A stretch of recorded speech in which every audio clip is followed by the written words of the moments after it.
दोस्तों नमस्कार, आप सभी का स्वागत है आपके अपने YouTube channel study with DSLG में। साथियों, आज की इस वीडियो में 69,000 शिक्षक भर्ती में आंसर की प्रकरण और 6800 कोर्ट आर्डर से जुड़ी हुई महत्वपूर्ण अपडेट के साथ साथ आज की महत्वपूर्ण खबरों को इस वीडियो में कवर करेंगे। तो आप सभी लोगों से निवेदन है कि वीडियो अंत तक देखें, जिससे वीडियो में शेयर की गई सारी जानकारी को आप आसानी से समझ सकें।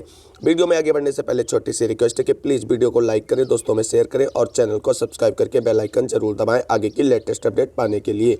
तो आइए साथियों, मूव करते हैं आज की पहली प्रमुख खबर की तरफ। पहली प्रमुख खबर निकल करके आ रही है प्रधानाचार्यों की नियुक्तियों को रद्द करने के एकल पीठ के फैसले पर लगी रोक। हाईकोर्ट ने इंटर कॉलेजों के प्रधानाचार्यों को दी बड़ी राहत। खबर जानते हैं विस्तार से। इलाहाबाद हाईकोर्ट की एक लखनऊ खंडपीठ ने प्रधानाचार्यों की नियुक्तियां रद्द करने की एकल पीठ के फैसले के खिलाफ दाखिल विशेष अपील पर स्थगन आदेश दिया है। न्यायमूर्ति देवेंद्र कुमार उपाध्याय और न्यायमूर्ति सुभाष विद्यार्थी की खंडपीठ ने यह आदेश श्यामशंकर उपाध्याय व अन्य और यूपी सेकेंडरी एजुकेशनल सर्विसेज यानी प्रयागराज की ओर से दाखिल दो अलग अलग अपीलों को एक साथ कनेक्ट करते हुए दिया है।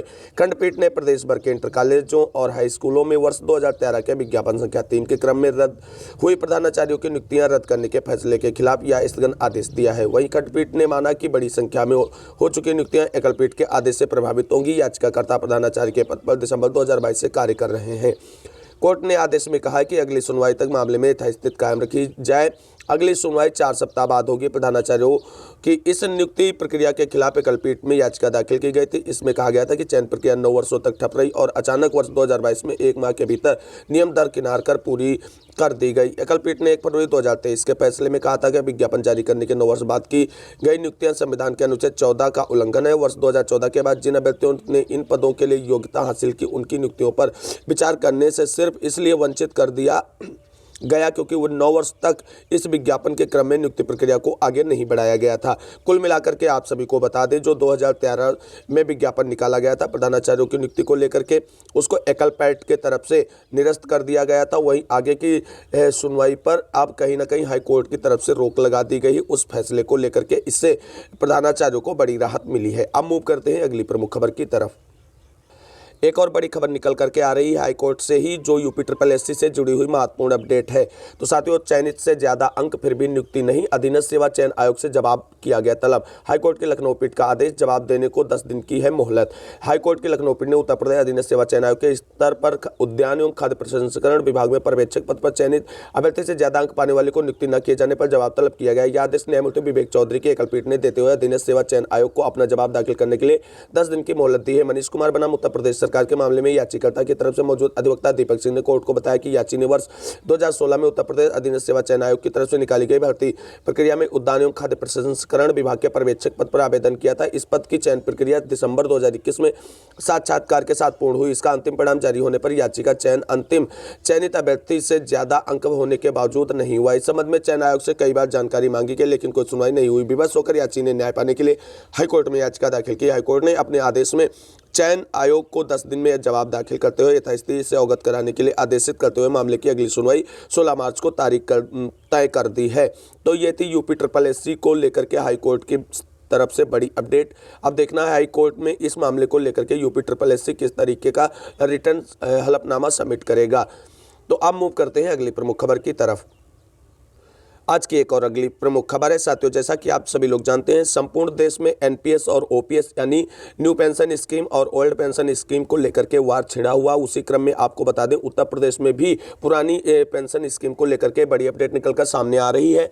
आप सभी लोग देख सकते हैं, पुरानी पेंशन लागू करने से सरकार का साफ तौर पर इनकार। सपा ने पुरानी पेंशन के मुद्दे को उठाया। जवाब से नाराज सपा सदस्यों का सदन से हुआ वॉकआउट। यानी कुल मिलाकर के उत्तर प्रदेश सरकार जो है वो पुरानी पेंशन स्कीम लागू करना नहीं चाहती, जबकि कर्मचारियों के साथ साथ प्रमुख विपक्षी दल के रूप में समाजवादी पार्टी ने सदन में चर्चा के दौरान इस मुद्दे को उठाया और जिसको लेकर के धमाकेदार हंगामा भी सदन में देखने को मिला। लेकिन सरकार की तरफ से इस मुद्दे को कहीं ना कहीं पूरी तरीके से दरकिनार किया गया। इसको लेकर के सपा के सभी नाराज सदस्यों ने सदन से वॉकआउट किया है। हालांकि देखना ये होगा कि कुछ राज्य लगातार पुरानी पेंशन स्कीम को लागू कर रहे हैं, वहीं कुछ राज्य जो है नई पेंशन स्कीम को लेकर के भी अडिग बने हुए हैं। अब देखना है कि आने वाले समय में चुनाव है, ऐसे स्थिति को देखते हुए क्या उत्तर प्रदेश राज्य सरकार अपने फैसले को बदलेगी और एनपीएस के स्थान पर ओपीएस का लाभ सभी कर्मचारियों को देने के लिए तैयार होगी, या एनपीएस ही लागू रहेगा उत्तर प्रदेश में? जो भी अपडेट इससे जुड़ी हुई आगे आएगी ऑथेंटिक रूप से आपको इसी चैनल के माध्यम से डिस्कस करेंगे। मूव करते हैं अगली प्रमुख खबर की तरफ। अगली प्रमुख खबर निकल करके आ रही है प्राथमिक विद्यालयों में परीक्षाओं से संबंधित। आप सभी लोग देख सकते हैं कक्षा 1 से 8 तक की परीक्षा 20 मार्च से की जाएंगी आयोजित। यानी उत्तर प्रदेश बेसिक शिक्षा परिषद के अधीन संचालित परिषदीय एवं मान्यता प्राप्त कक्षा 1 से 8 तक के विद्यालय में वार्षिक परीक्षा कराने एवं परिणाम घोषित करने का कार्यक्रम परिषद सचिव ने जारी कर दिया है। सभी डाइट प्राचार्यों एवं बीएसए को भेजे पत्र में सचिव प्रताप सिंह बघेल ने बताया है कि शैक्षिक सत्र 2022-23 की परीक्षा 20 मार्च से शुरू होगी, जो 24 मार्च तक संपन्न 5 कार्य दिवसों में संपन्न होगी। परिणाम 31 मार्च को जारी किया जाएगा। तो ये प्राथमिक शिक्षकों के लिए महत्वपूर्ण अपडेट था, क्योंकि आप सभी को इसी के अकॉर्डिंग ही अपने विद्यालयों में वार्षिक परीक्षाओं का आयोजन कराना है। मूव करते हैं अगली प्रमुख खबर की तरफ।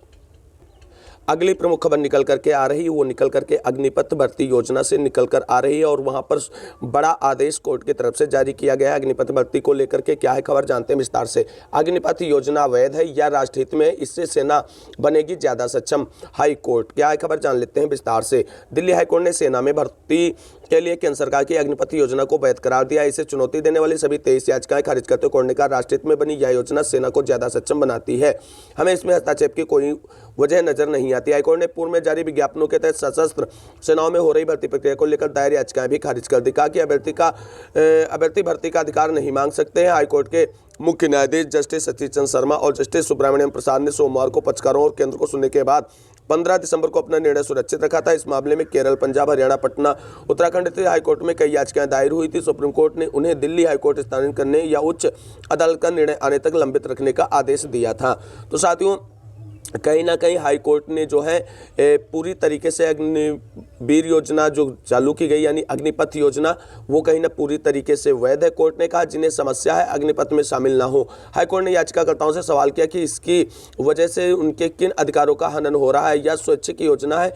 जिन्हें समस्या हो इस योजना से सेना में भर्ती ना हो। साथ ही कहा कि जज सैन्य मामलों के विशेषज्ञ नहीं, इससे कल से नौसेना व वायुसेना के विशेषज्ञों ने बनाया है। तो कहीं ना कहीं अग्निपथ योजना से जुड़े हुए सारी मामलों को हाईकोर्ट की तरफ से डिस्पोज्ड ऑफ कर दिया गया है और इसे पूरी तरीके से वैध माना गया है और इस तरीके से कहीं ना कहीं केंद्र सरकार को बड़ी राहत अग्निपथ योजना पर मिल गई है।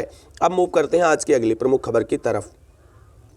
आज की अगली प्रमुख खबर निकल कर आ रही है उत्तर प्रदेश में यूपीएससी की तरफ से लेखपाल भर्ती परीक्षा के आयोजन के बाद रिजल्ट को लेकर के आज की बड़ी अपडेट। साथियों, जैसा कि आप सभी लोग जानते हैं, यूपीएससी में लेखपाल के 8085 पदों पर भर्ती परीक्षा का आयोजन यूपीएससी की तरफ से कराया गया था। उसकी फाइनल आंसर की जारी किए जाने के बाद अभी तक उसके रिजल्ट का अनाउंस नहीं किया गया है। लगातार हाईकोर्ट में याचिकाओं पर सुनवाई हो रही है और अभी तक लखनऊ बेंच से कोई फाइनल डिसीजन न निकल कर आने के कारण आपको बता दें लेखपाल भर्ती परीक्षा का रिजल्ट रुका हुआ है। ऐसे में अभ्यर्थियों के द्वारा आज यानी 28 फरवरी को लखनऊ में लेखपाल रिजल्ट इशू करवाने को लेकर के धरना प्रदर्शन का आंदोलन किया जा रहा है। सभी लेखपाल भर्ती से संबंधित अभ्यर्थियों से निवेदन है कि आप सभी अधिक से अधिक संख्या में लखनऊ पहुंचकर होने वाले धरने प्रदर्शन में भाग लें, जिससे यूपीएससी पर एक दबाव बनाया जा सके और जल्द ही लेखपाल भर्ती परीक्षा का रिजल्ट अनाउंस किया जा सके।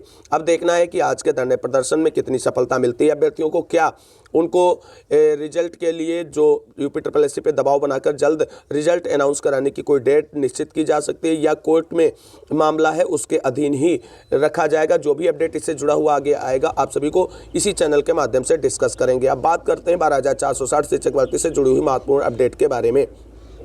तो साथियों, आप सभी को बता दें, जैसा कि आप सभी लोग जानते हैं, 12,460 शिक्षक भर्ती में 13 फरवरी को डिस्पोजल ऑफ सुनवाई लगी थी, लेकिन जज साहब के चेंज होने के बाद मामला पटरी से उतर गया था और 17 तारीख को एक एप्लीकेशन फाइल की गई थी अपना केस लिस्टेड कराने के लिए और लगातार प्रयास यही किया जा रहा था कि होली से पहले केस लिस्टेड करा लिया जाएगा और 1 से 2 मार्च की सुनवाई के लिए केस लिस्ट जारी होगी, उसमें अपना केस लिस्टेड नजर आएगा। वहीं अब आप बता दें कि 1 तारीख तक की सुनवाई के लिए कॉज लिस्ट जारी हो चुकी है, उसमें 12,460 शिक्षक भर्ती की सुनवाई के लिए कॉज लिस्ट जारी नहीं की गई।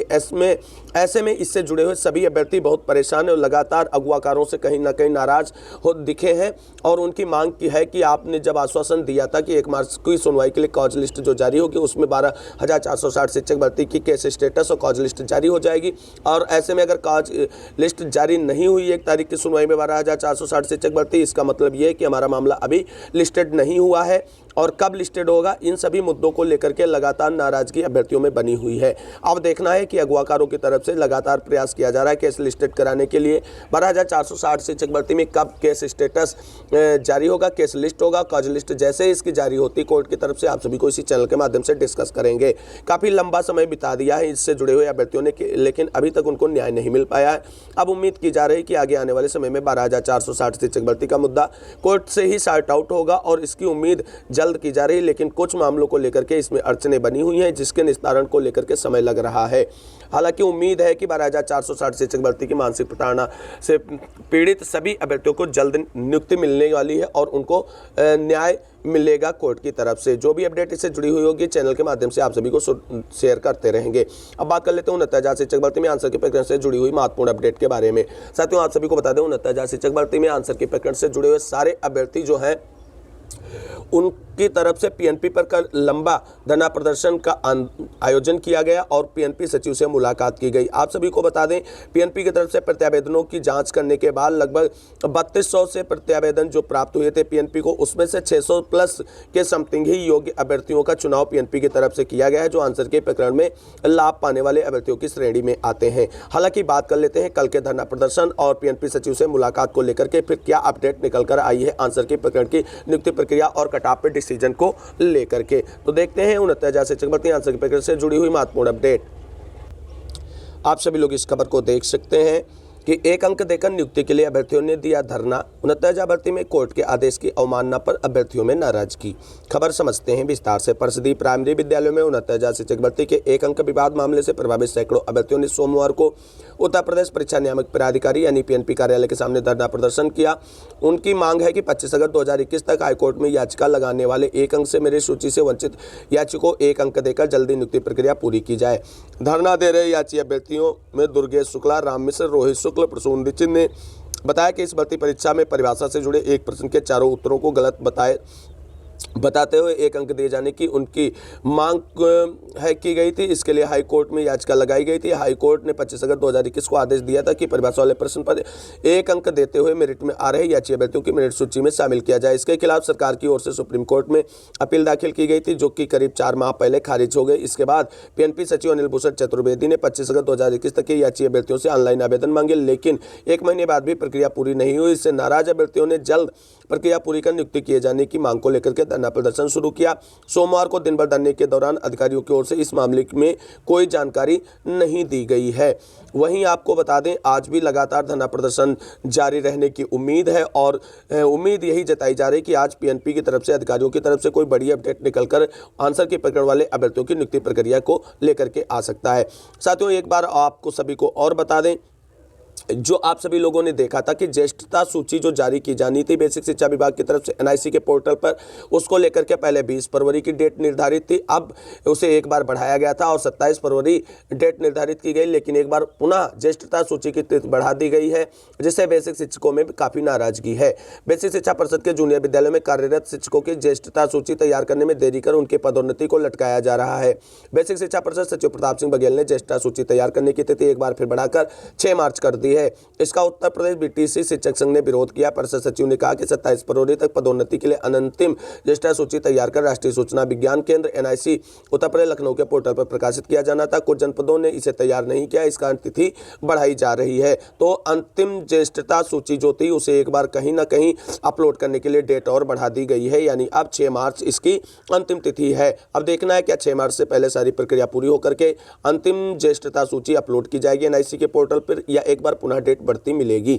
अब मूव करते हैं 69,000 से शिक्षक भर्ती में 6800 या 1356 वाले कोर्ट आर्डर की तरफ। क्या है आज की महत्वपूर्ण अपडेट कोर्ट आर्डर को लेकर के? कोर्ट आर्डर डिस्कस करने से पहले एक महत्वपूर्ण जानकारी आप सभी साथियों को शेयर करना चाहेंगे। आप सभी साथी लोग जानते हैं कि लगातार शिक्षक भर्ती हो या कोई भी भर्ती हो उसमें धांधली को देखते हुए अभ्यर्थियों के द्वारा एक बड़ा कदम उठाया गया है और आज एक बड़े ट्विटर कैंपेन का आयोजन किया जा रहा है साथियों के द्वारा। सभी साथी चाहे जिस भी भर्ती परीक्षा से जुड़े हुए हों सभी को इसमें पार्टिसिपेट करना है, यानी परीक्षाओं में धांधली रोकने के लिए साथियों की तरफ से आज एक हैशटैग चलाया जाएगा ट्विटर पर 1 बजे के समथिंग, वो है सेव एग्जाम्स नाम से ये आपका जो है हैशटैग रहेगा। ट्विटर कैंपेन है, सभी साथी इसमें पार्टिसिपेट करें। आप किसी भी भर्ती परीक्षा से जुड़े हैं या भविष्य में जुड़ेंगे, इसलिए परीक्षाओं को धांधली से बचाने के लिए साथियों के द्वारा एक सराहनीय कदम उठाया गया। देखना इस प्रकार के ट्विटर कैंपेन से सरकार पर दबाव बनेगा और क्या नई नीतियां एग्जाम्स को बचाने के लिए आएगा, जिससे धांधली रुकेगी और योग्य अभ्यर्थी अपनी नियुक्ति प्रक्रिया को पूरा कर पाएंगे। तो ये बहुत ही अच्छी अपडेट है और बड़ी खबर है। सभी को इसमें पार्टिसिपेट करना है साथियों को, और 1 बजे सभी को ध्यान रहना है कि 1 बजे ट्विटर पे आकर के अपने अपने अकाउंट से इस हैशटैग को टैग करते हुए जो भी कुछ आप लिख सकते हैं वो लिखकर पोस्ट जरूर करें। तो ये थी एग्जाम्स में धांधली को रोकने के लिए ट्विटर कैंपेन चलाए जाने को लेकर के महत्वपूर्ण हैशटैग के बारे में महत्वपूर्ण जानकारी। अब मूव कर लेते हैं 6800 कोर्ट आर्डर की तरफ। साथियों आप सभी को बता दें 6800 कोर्ट आर्डर को लेकर के काफ़ी डिले होता नजर आ रहा है। 3 महीने का समय पूरा होने के बाद भी आपको अभी इस पे कोई भी बड़ी अपडेट देखने को नहीं मिली है। ना तो कोर्ट की तरफ से केस स्टेटस जारी किया गया है और ना ही कोर्ट आर्डर डिलीवर डेट को लेकर के कॉज लिस्ट जारी की गई है। हालांकि सभी साथियों के द्वारा लगातार यही बताया जा रहा है कि होली से पहले कोर्ट आर्डर आ जाएगा, लेकिन जिस तरीके से EWS याचिका पर हाईकोर्ट में सुनवाई हो रही उससे ये स्पष्ट है कि होली से पहले आपको इस मामले में कोर्ट आर्डर देखने के मिलने के चांसेस बहुत कम नजर आ रहे हैं। क्योंकि आप सभी को बता दें EWS वाली याचिका को कोई लोकस नहीं बनता है इस भर्ती में, लेकिन फिलहाल आपको बता दें हाईकोर्ट उस याचिका पर फाइनल सुनवाई करने के बाद ही इस मामले के कोर्ट आर्डर डिलीवर करने के मूड में है। ऐसी स्पष्ट जानकारी कोर्ट की तरफ से निकलकर सामने आ रही है। तो आप सभी साथियों को बता दें, जैसा कि मैंने पिछली वीडियोज में भी बताया था कि 6800 या 1356 वाले मामले में कोर्ट आर्डर आप सभी को अब होली की छुट्टियों के बाद ही देखने को मिलेगा। अगर होली की छुट्टियों से पहले आ जाता है तो बहुत अच्छी बात है, क्योंकि सभी 6800 में चयनित भाई बहन काफ़ी मानसिक रूप से प्रताड़ित हैं और कहीं ना कहीं उन्हें अब उनकी मानसिक प्रताड़ना से अंत मिलना चाहिए। हाँ, आप सभी लोग लगातार देख रहे हैं कि विधानसभा में 69,000 शिक्षक भर्ती में 6800 नियुक्ति का मामला विपक्षी सदस्यों के द्वारा पुरजोर तरीके से उठाया जा रहा है और सरकार पर कहीं ना कहीं दबाव बनाने का काम किया जा रहा है। लेकिन आप सभी को बता दें, जिस तरीके से विपक्षी दल के सदस्यों के द्वारा इस मामले को उठाया जा रहा है तो कहीं ना कहीं उसमें एविडेंस का अभाव है। यानी पक्के प्रूफ और फैक्ट बेस्ड अगर बहस करें तो सरकार ज़्यादा फंसेगी और ज़्यादा दबाव बनेगा सरकार पर नियुक्तियों का। आप सभी लोगों ने एक और अपडेट देखा था कि जिस तरीके से विधानसभा में हंगामा और नोकझोंक के बाद में प्रमुख विपक्षी दल समाजवादी पार्टी और भाजपा के प्रमुख नेताओं की तरफ से एक मीटिंग का वीडियो वायरल हुआ था। तो साथियों, अगर माननीय अखिलेश यादव जी हम सभी लोगों के लिए कुछ करें और जिस तरीके से उनकी व्यक्तिगत मुलाकातें माननीय मुख्यमंत्री जी से होती हैं विधानसभा के बाद पर्सनल मीटिंग्स में, उसमें अगर इस मामले को उठाएं तो कहीं ना कहीं मोदी जी योगी जी इस मामले को संज्ञान में लेकर के जल्द ही कोई बड़ी कार्रवाई कर सकते हैं। लेकिन सदन में सदस्यों के द्वारा प्रयास जारी है और जल्द ही हम सभी को न्याय मिलेगा और नियुक्ति के लिए हाईकोर्ट की तरफ से आदेश निर्गत किया जाएगा। अब आप सभी को देखना ये होगा कि एक बड़ी कार्रवाई शुरू की गई है 6800 या 1356 वाले कोर्ट आर्डर डिलीवर डेट को लेकर के, जिसको मैंने चैनल के कम्युनिटी टैब पर शेयर किया था। सभी साथी लोग ओम प्रकाश शुक्ला जी को मेल जरूर करें इस कोर्ट आर्डर को डिलीवर करने की रिक्वेस्ट के साथ में। सारा डिटेल मैंने कम्युनिटी पोस्ट पर शेयर कर दिया है, किस तरीके से आपको क्या क्या लिखना है अपने ईमेल में और किस तरीके से उन्हें सेंड करना है। तो ये सारी चीज़ें अगर आप करते रहेंगे और ट्विटर पे कैंपेन भी चलाया जाएगा, उसके लिए भी आप सभी को तैयार रहना है, क्योंकि चारों तरफ से अगर हम दबाव सरकार पर बनाएंगे तभी कोर्ट आर्डर यथाशीघ्र आप सभी को देखने को मिलेगा। हालांकि आप सभी को बता दें 6800 1356 वाले कोर्ट आर्डर को लेकर के अभी तक कोई काज लिस्ट जारी नहीं हुई है। जैसे इसके बारे में कोर्ट की तरफ से ऑथेंटिक अपडेट निकल कर आएगी आप सभी को चैनल के माध्यम से डिस्कस करेंगे। इसके लिए चैनल को सब्सक्राइब करके बेल आइकन दबा लें, जिससे हमारे द्वारा अपलोड की गई वीडियो का नोटिफिकेशन आपको मिलता रहे और आप अपडेटेड रहें नई जानकारी के साथ। तो इस वीडियो को अंत तक देखने के लिए आप सभी साथियों को तहे दिल से शुक्रिया, बहुत बहुत धन्यवाद। मिलेंगे अगली वीडियो में, तब तक के लिए सभी साथियों को जय जय भारत, वंदे मातरम। आप सभी साथियों का दिन शुभ हो।